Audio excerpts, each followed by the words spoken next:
Good morning, everyone, and welcome to Mindful Moments on 80.9 FM community radio station. I'm your host, Deborah. And if you enjoyed this morning segment, you can always go back and listen to the podcast as well at winfm.org.au. You can also connect with me on social media pages for behind the scenes pictures, and also I do little write-ups as well, as well that you can read as well. And thank you to all the listeners who have been supporting the show. This is our second year on air as well, and I'm so grateful to have met some incredible guests along the way, and some people who are continuing to be such supporters for the show. And today's conversation is deeply personal because it is about leadership, and to me it's not about title, it's about kind of humans that we are raising, the kind of safety that we create, and the kind of legacy that we do leave behind through our leadership. And if you saw the promos for today's show, I'm joined by the incredible Jeanette Peterson, a leader with over 30 years of experience in transformation and change management. Her work bridges visionary leadership with heart-led human connection, which is what we need at the moment. And Jeanette believes leadership isn't about climbing higher, it's about going deeper into the heart. And right now she's reimagining leadership from ground up, starting with our youth.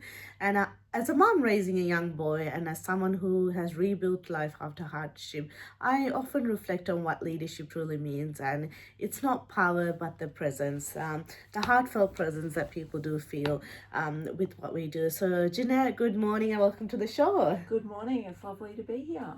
And it's such a joy to have you, and I'm so excited for our conversation. And you've worked across systems and organizations for decades. Yes. And what was the moment, or maybe a quiet realization, that shifted your focus from the traditional leadership to a more heart-led transformation?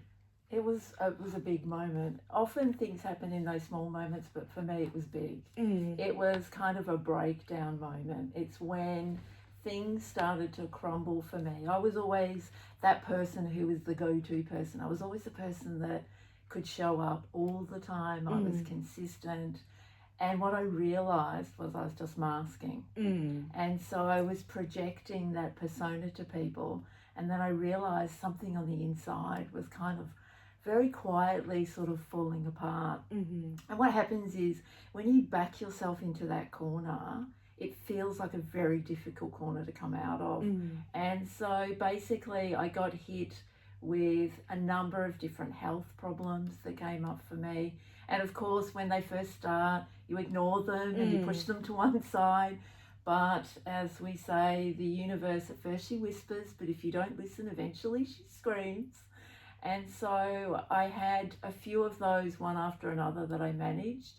And then I really started to lean into it. And I was like, okay, this is happening repetitively.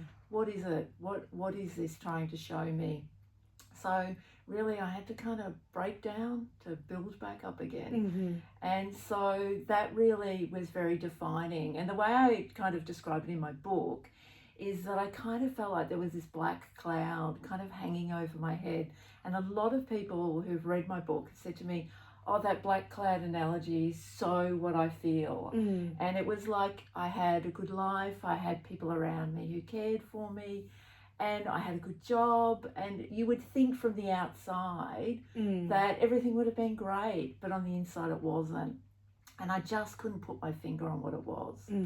And so I decided that kind of then and there, I said, okay, I've tried people, doctors have tried to help me with my medical state. And I got to a point where I was like literally in a doctor's surgery. And I said, you know what? I can't be, I felt like I was being a guinea pig. It was like, I felt like my doctor was just working his way through a list of things that could have been wrong with me. I decided right there and then, I said, I'm leaving. I'm not going to come back, and I'm going to fix this for myself. And so I kind of really, that was the really push forward momentum moment. And it was from that moment on, I started to read, and I started to really look into a lot of things. And I'd been doing yoga and meditation, going to classes and those things on and off all my life. And I really decided that I was just going to really dig in a whole lot deeper and really take it a long way.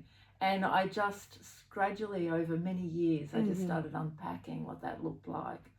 And so I get to be where I am today because I kind of took the ownership of it. Yeah. Instead of, it's really easy to look for people to solve your problems externally. And I realized this is on me, right? Yeah. If I want the best life, I have to make it for myself. So. And it's so important. Sometimes we try to be deeply seen by other people, but it's so important that we do see ourselves and be able to figure out what you really want. And that's so wonderful that you were able to do that, because there are people who do go through life without that self-realization. And I want to ask you, was there a time in your life that shaped you to be the leader that you are today? Absolutely. So I've worked in right across leadership, and I've changed my career many times. And I'm in that part of that process when I realized that I was kind of showing up the way, in every space, the way people expected me to show up. So in my professional life, I was very professional and very polished. And really, as I started to unpack those internal things for myself, it really felt unauthentic. And it was that lack of authenticity. And I remember I did one thing very specifically in my professional life that both surprised people, and what it did surprised me, what came from it. And I was highly organized. So I had a plan A, plan B, plan C, and plan D. I had it all mapped out. And I decided I'm not going to plan anymore. I'm just going to show up. Yeah. So I would go to meetings really intentionally and just show up. And it was hard. For somebody who had a plan for everything, it was so difficult for me to just turn up and just listen and be in the moment. And the very first time I did it, it was almost like magic happened. Things just fell into place in the meeting. The right conversations just were had. And I remember leaving that meeting and someone said to me, I don't know what you did in there, but it was like it was some kind of magic. Yeah. And it was literally because I chose, instead of preparation, I chose presence. And that was a game changer in my professional life. And sometimes the people that you lead, they want to be seen as well. And that really helps the organization and yourself, pick out little ideas that can uplift you up instead of it being in a certain order. And as a mom and educator, I often reflect on how childhood experience shaped us. So I want to ask you about, was there a time in your childhood that you thought, I wasn't seen or heard, but now I'm gonna make sure that I do that in my leadership, make sure that I do listen to the people around me? Absolutely. And I've relived that through working with children. I've been a girl guide leader, and so I've worked with young girls as well. But as a child, I was quite quiet and quite internal. And reflecting back as an adult, I can go back and look at those elements of my life. But I was quite shy and I was quite reserved. I was probably not with people I knew, but in situations that I didn't know, I was quite anxious and quite shy.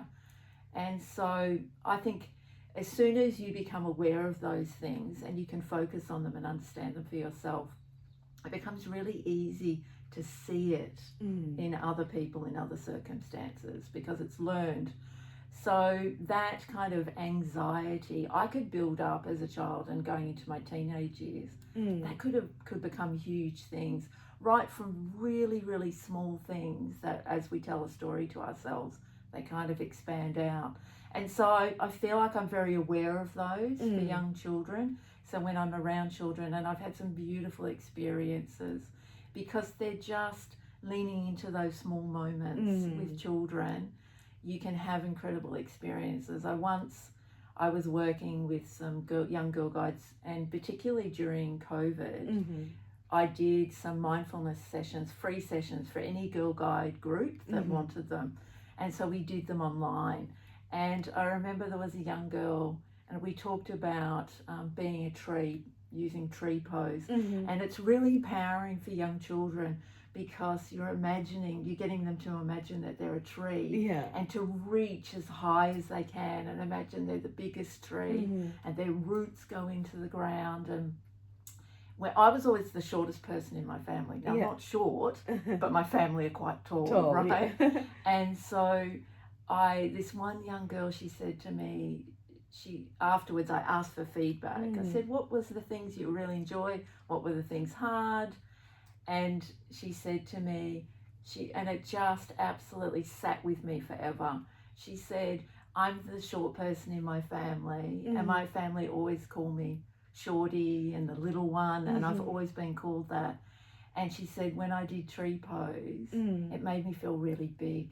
Oh. And it was like, when she said it, it just melted my heart. And I was like, they're the moments, right, that count. They're where you can have that breakthrough moment with someone, and when you have to be present to get that.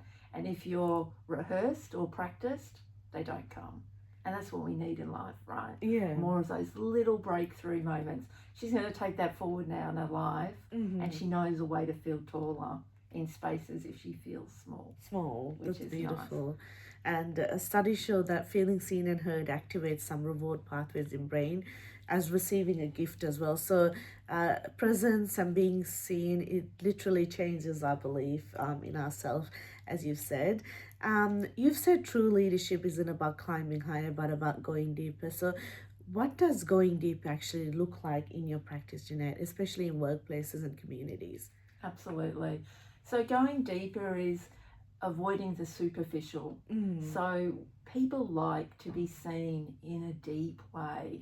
So not just the offhand kind of remark. And leadership, as you talked about in your last segment, it's not necessarily about a title. There are people that are leaders in organisations because people respect the conversation that they have and how they support and show up for people. So often decisions of groups in work get made by following what some of these people are doing. And so by going deep, it's about recognising where people are at, giving people an opportunity. If you come into the workplace and your tank is empty, you've got children, you've got other commitments, people have caring that they're doing for family members, and it's draining on us, right? And we're not always, you can't be always at 100%.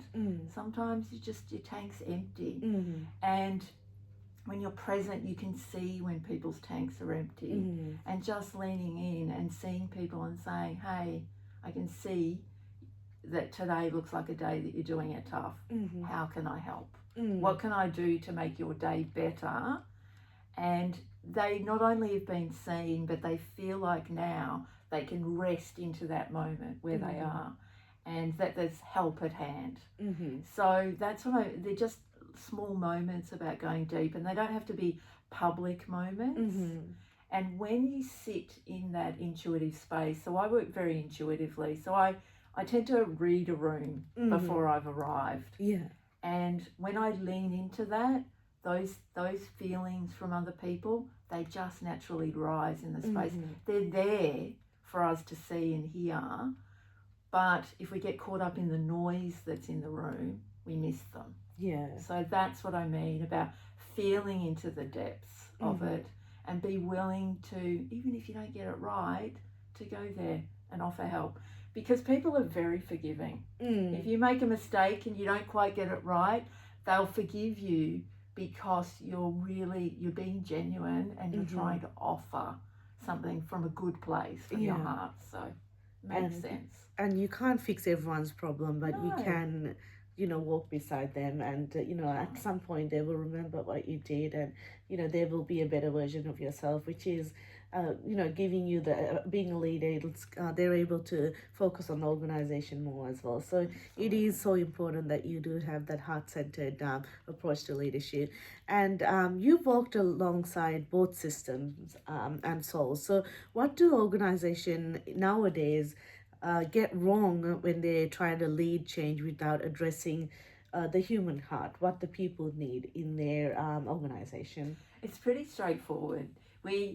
In business, we often think that the business transforms the people, but it's completely the other way around, right? People transform organizations, but transforming people transform organizations. So I have a thing that I say. So I move around because I do lots of contracting and consulting work. So I'm dipping in and out of lots of different organizations. And one of the first things that I say to people is, I'm going to change through this change. Yeah. And because for me to show up in the way that's needed in that workplace, I have to be prepared to change.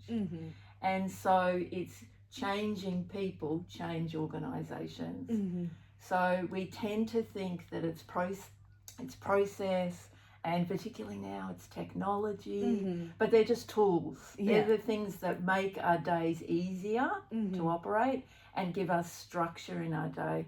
But it's our interaction and what we bring in as individuals that make the whole thing different. Wonderful. So, and sometimes organizations and business, they do need to be reminded about humanizing the experience every day instead of relying on technology, because technology can only do so much, and it's the human connection that we all yearn for at the moment, we all need, and that is here to stay forever. And I want to ask you, Jeanette, how can leaders, especially parents, educators, and mentors, lead with empathy without burning out themselves? Because sometimes you're kind of, you're trying to help someone, you're trying to reach out to them, and you might feel like you're not getting anywhere, but you're getting burnt out yourself as well. So there is a fine line about healthy boundaries. So how can you identify that? That's right. Well, you need to have something that gives you that base. You can't pour from an empty cup, right? Yeah. So you have to have something in your life that enables you to fill your cup up. Now, the more you become solid in your foundations of how you show up and protect your own peace, the more frequently you can fill up other people's cups, right? Because the more you have, the more you can share.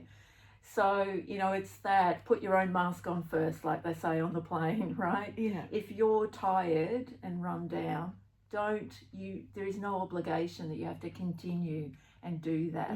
So you can have moments of rest and periods of rest. So say if you're an educator and the school time's really hectic, in the school holidays when you get some time, you need to focus that time inward to give yourself the opportunity to do that. And I found I'm an empath, so I feel people's pain, I feel people's suffering, and in fact I can feel it quite intensely. I can be in a room and I can feel when somebody needs to cry and they don't, and it can channel its way through me, so it makes me want to cry. Yeah. So I had to find a way to manage what that looks like. It's different for different people, but there are lots of techniques out there available. But when you found yours, because there's a feeling that happens in your body when you're working in that state of kind of equilibrium that's yours. And once you find it, what you tend to do is you find it in short, sharp bursts initially. And when you have those moments and you go away and you think, oh, that just felt so good. Yeah. It felt so right. Well, then those moments become more frequent, right?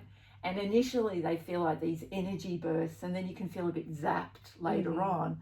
But eventually you find that they just level out a little bit. And so you don't get so kind of charged by those moments.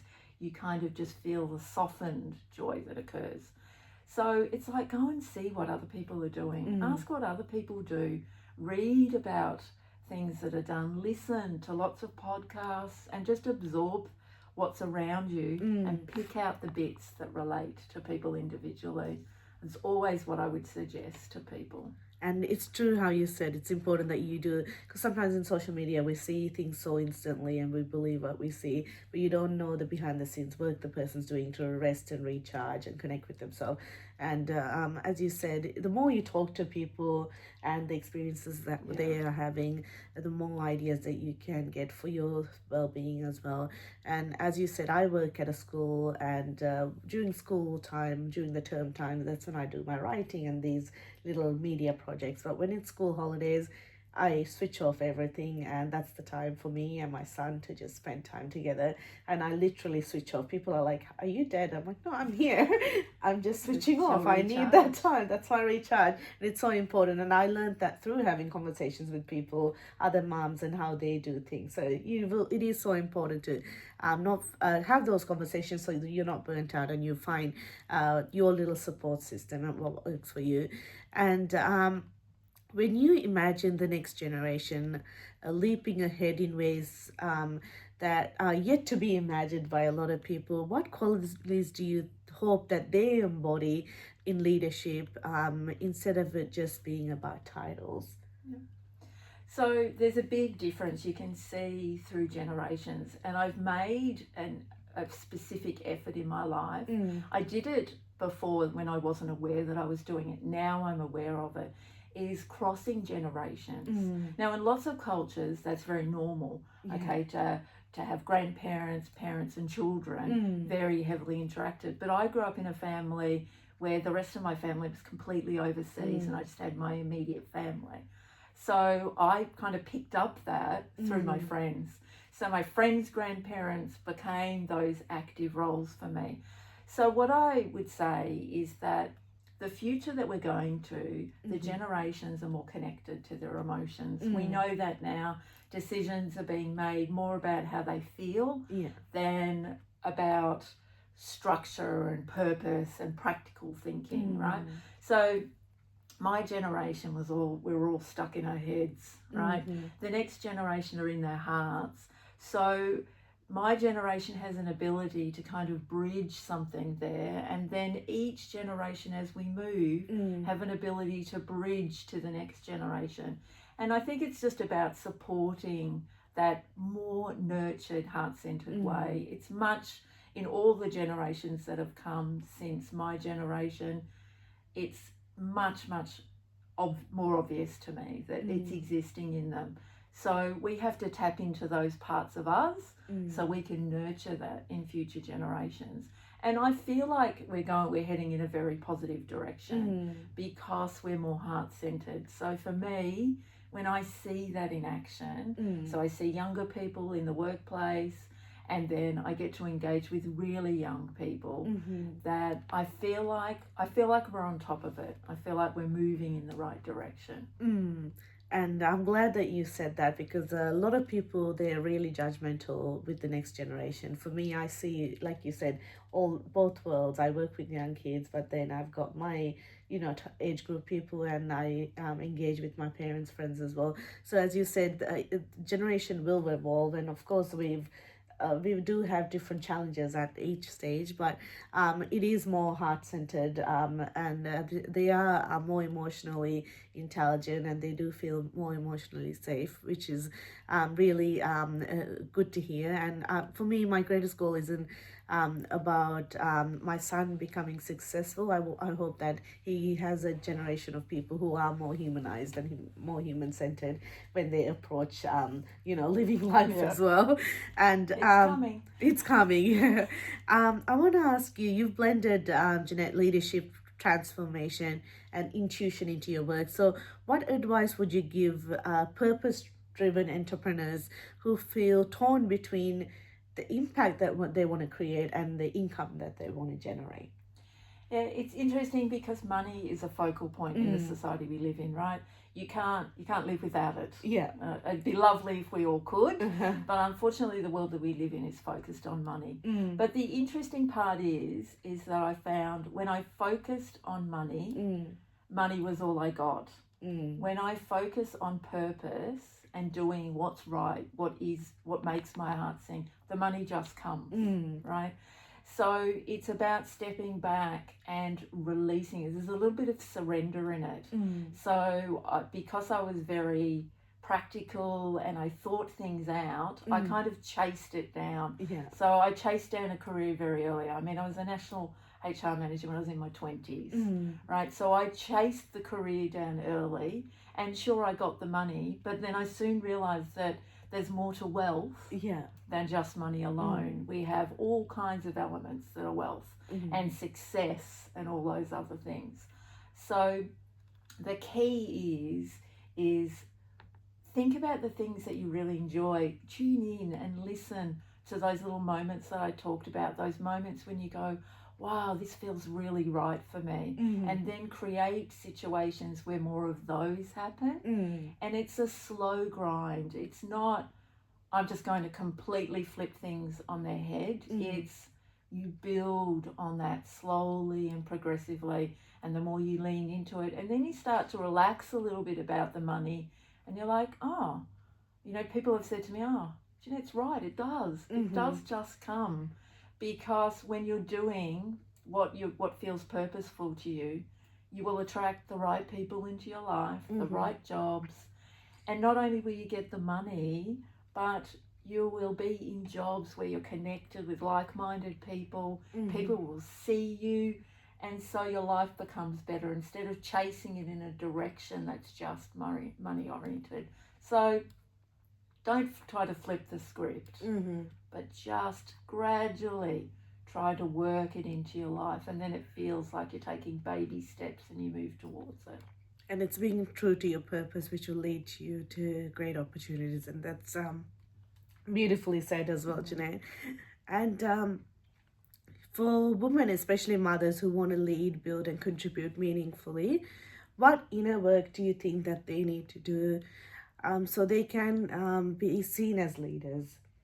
For two parts for motherhood, and I find this really interesting because I can reflect from a different position. I'm not a parent, so I've never been a mother, but just because, and that was part of my journey. So not actually giving birth to children doesn't mean that I'm not responsible for children, right? So I got to look from as an external observer and really understand, and so I lent into what that meant for me. And for mothers, there's two sides to it, right? So you want your children to have their best. You want to give them everything that you can. But there's two things that as mothers and as women in general, we need to release, right? Really key things. And one is we just do our best. And the way you show up for the children in your life, whether you're a mother, an aunt, or whatever you are, is you do your best, and you'll make mistakes. And the other side of it is that your parents did the best with what they had, and they made mistakes. And when you become an adult, it's kind of your responsibility to say, this is on me now. My parents did their best. At the time, sometimes it doesn't seem like they did, but they did with what they had, and kind of forgive them and take on the work to then unpack what that is. And you do that for the benefit of your children, because when you unpack those things and you let them go, you don't pass them to your children. Yes. But there's going to be other things that you will pass to them and teach them the skills so they can learn to unpack them for themselves. If you can manage to find a space to do that, so forgive yourself, forgive your parents, and just do your best, and know that every day when you show up, your best is enough. That's beautifully always said. Enough. Yeah. That's wonderful, and it's so important because some people go through life blaming, their childhood or the situation that they were in, and they may create more chaos than any calm in their life. So it's important that you do sit with the thought and think, all right, this has happened, but now it's my turn to take accountability and move forward and create positive impact. And we're nearly done with today's show. I want to lighten up the segment a little bit so our listeners can see Jeanette with a quick rapid fire. So in one word, Jeanette, describe your younger self. Creative. And a leadership lesson life has taught you the hard way. Feminism. So, yes, realizing that in the corporate world, you don't have to show up as a man to work in a man's world. You are far more powerful when you show up as a woman. That's beautiful, and I think a lot of women need to hear what you just said there. And what is Jeanette's daily practice that keeps you grounded? It can vary. So my daily practice is about leaning into what I need in that moment. So, I mean, I'm a yoga and mindfulness coach. I've done meditation. And so I just lean into, I listen to my body when I wake up in the morning, Mm-hmm. and I spend some time nurturing and doing what I need. Sometimes that's sitting on the mat. Mm-hmm. Sometimes that's putting my feet on the grass outside. Sometimes it's just sitting quietly. Sometimes it's sipping a cup of tea. Yeah. It's all mindfulness, right? Mm-hmm. When you're doing it with presence.